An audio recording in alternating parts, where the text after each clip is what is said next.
Bismillahirrahmanirrahim. Assalamualaikum warahmatullahi wabarakatuh. Kami dari kelompok 5 akan mempresentasikan atau memaparkan materi kami, yaitu analisis laporan keuangan pada PT Sido Muncul pada tahun 2023 atau 2024. Perkenalkan, nama saya Ana Nurjana. Hari ini saya bertindak sebagai moderator atau saya akan menjelaskan materi yang terakhir.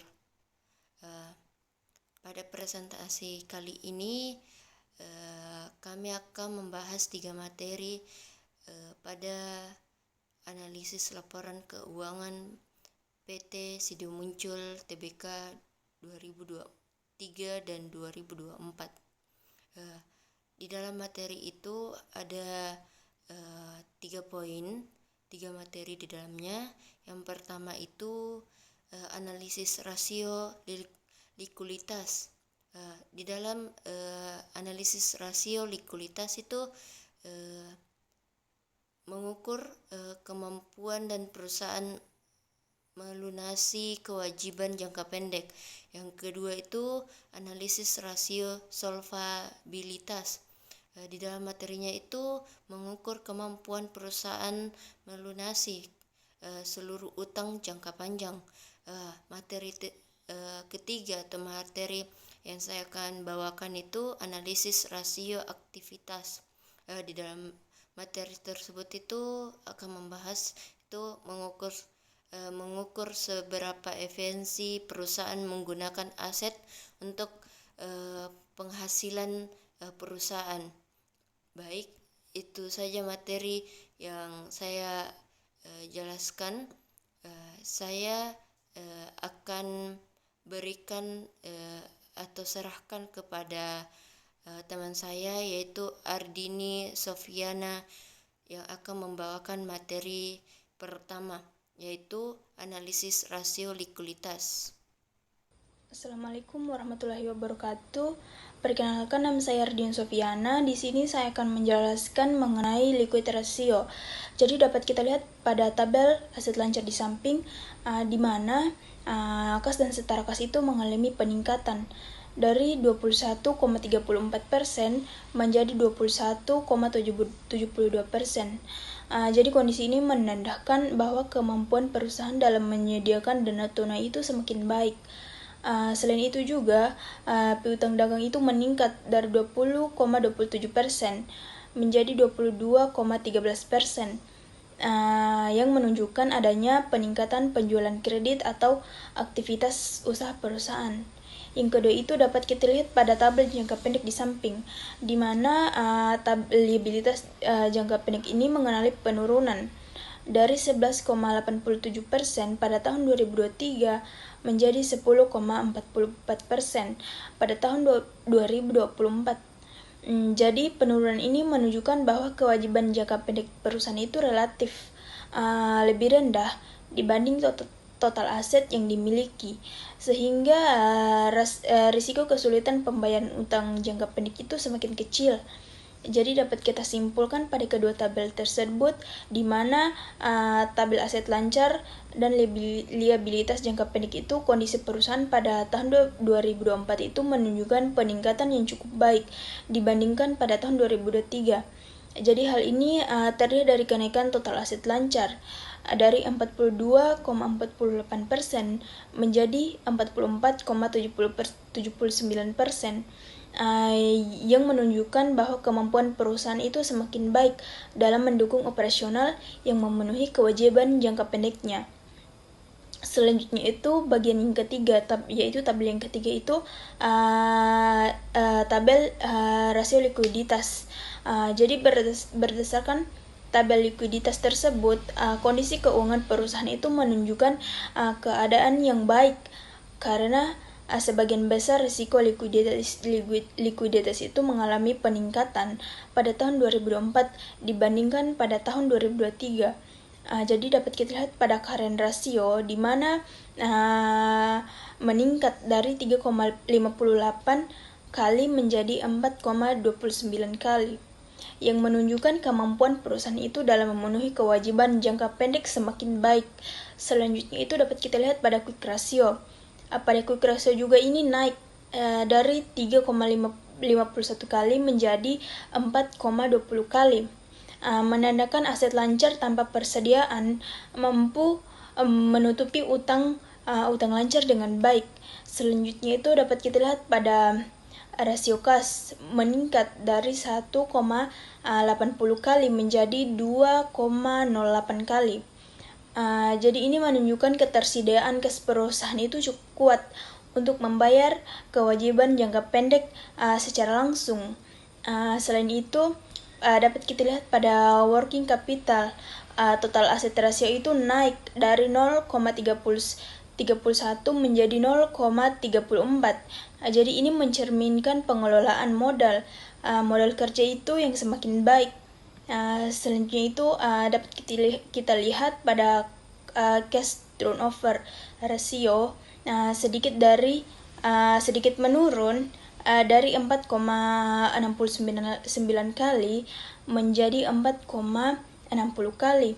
Namun masih dalam kondisi stabil ya, dan tidak berdampak signifikan terhadap likuiditas perusahaan.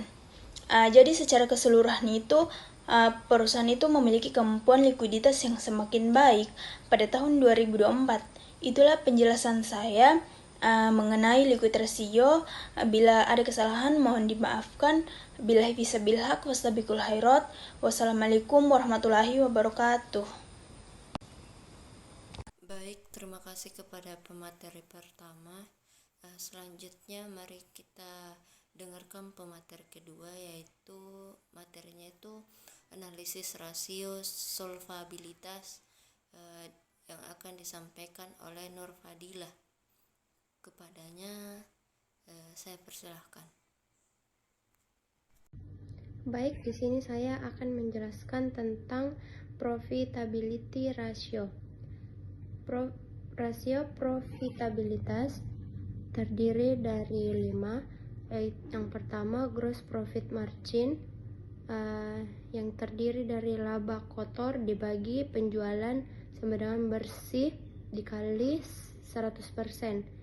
Di 2023 56,61%, di 2024 58,71%.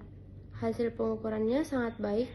Dan yang kedua, operating profit margin, laba operasi dibagi penjualan bersih dikali 100%. Di 2023 34,20%, di 2024 38,53%. Hasil pengukurannya sangat baik. Dan yang ketiga, net profit margin, laba bersih dibagi penjualan bersih dikali 100%. Di 2023 yaitu 26,66%, dan di 2024 29,88%. Hasil pengukurannya sangat baik. Yang keempat, return on asset, laba bersih dibagi total aset dikali 100%. 2023 26,66%, dan di 2024 29,88%. Hasil pengukurannya efisien. Dan yang terakhir, return on equity, laba bersih dibagi ekuitas dikali 100%. 2023 30,63%, di 2024 33,75%. Hasil pengukurannya sangat tinggi. Dan perhitungannya, yang pertama gross profit margin.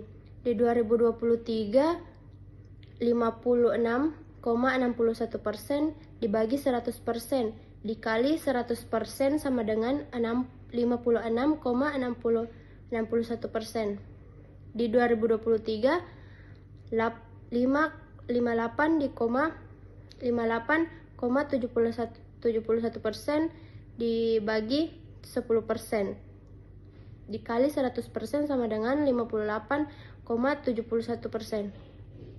Opening profit margin di 2023 34,20% dibagi 100% dikali 100 sama dengan 34,20%.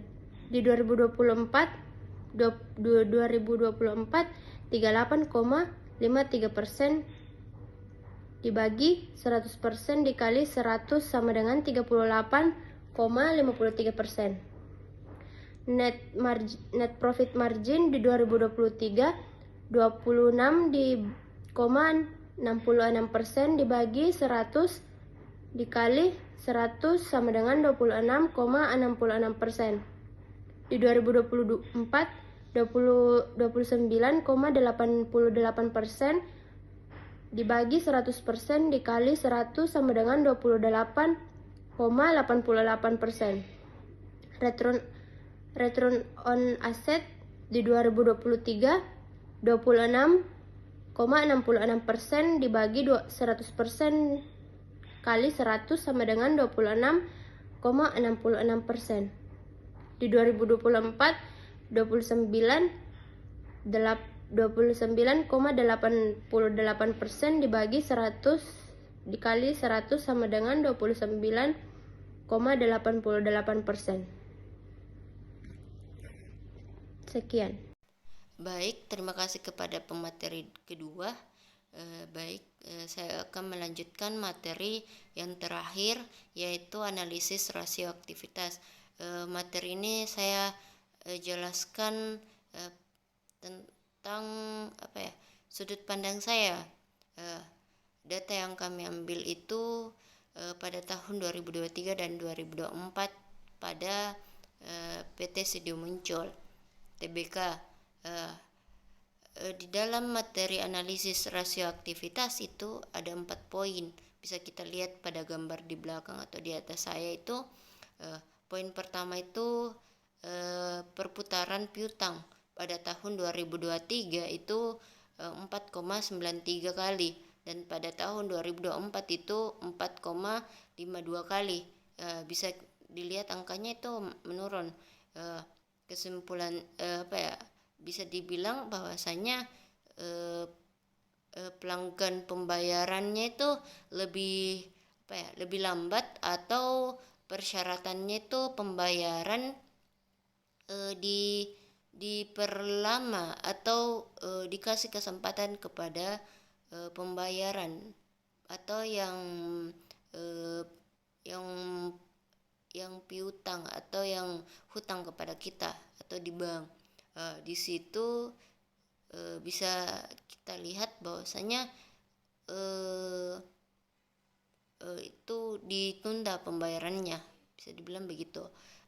Yang kedua itu perputaran modal kerja pada tahun 2023 itu 2,35 kali.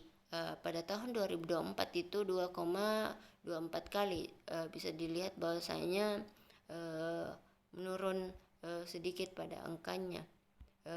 Di situ bisa dibilang bahwasanya asetnya itu lancar, dan asetnya itu bisa dibilang naik begitu ya, lebih besar naiknya dibanding kenaikan penjualannya.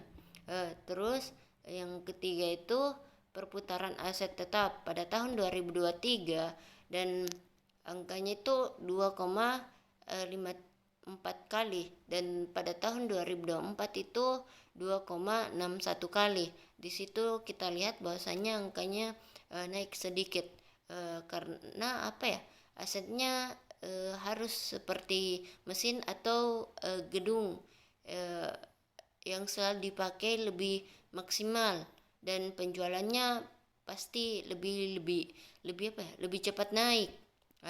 Terus pada angka keempat itu atau poin terakhir itu perputaran total aset. Pada tahun 2023-nya itu 1,00 dan pada tahun 2024 itu 1,00. Bisa dilihat di situ tetap angkanya atau stabil ki.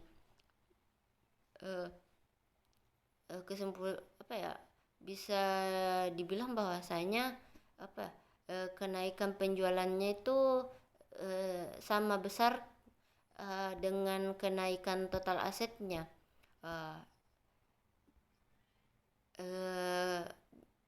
Kesimpulan yang bisa saya ambil itu bahwasanya secara keseluruhan yang saya jelaskan tadi bahwasanya efisiensi operasionalnya itu ada yang menurun di penagihan dan modal kerjanya, tapi pemakaian aset tetapnya itu membaik dan kinerja keseluruhannya itu di dalam perusahaan itu pada tahun 2024 dan 2023 itu masih berjalan stabil ki. Dan bisa saya bilang data-datanya itu di dalam perusahaan pasti ada saatnya menurun dan ada saatnya naik. Itulah materi yang kami bawakan. Kurang dan lebihnya mohon dimaafkan. Wabillahi taufiq wal hidayah. Wassalamualaikum warahmatullahi wabarakatuh.